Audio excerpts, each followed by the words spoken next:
আমার নাম নুরুন্নিসা সিদ্দিকা। আমি বাংলাদেশ জামাত ইসলামী মহিলা বিভাগের সেক্রেটারি। জামাতে ইসলামী হলো ইসলামী সংগঠন, আর ইসলামী সংগঠন ইসলাম মেনে চলবে, এটাই স্বাভাবিক।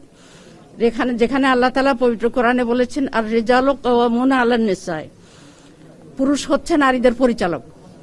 তো এখানে আল্লাহর এই নির্দেশটা, এটা কোরআনের নির্দেশ, এটা ফরজ।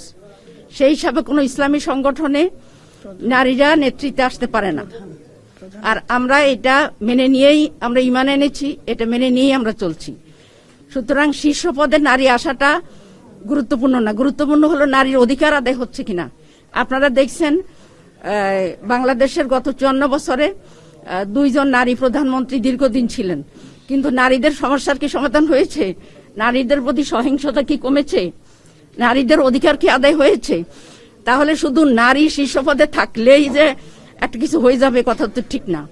বরং নারী হোক আর পুরুষ হোক, যিনি মানবিক হবেন এবং মানবিক মর্যাদা দিবেন, আমরা এই ধরনের নেতৃত্ব চাই।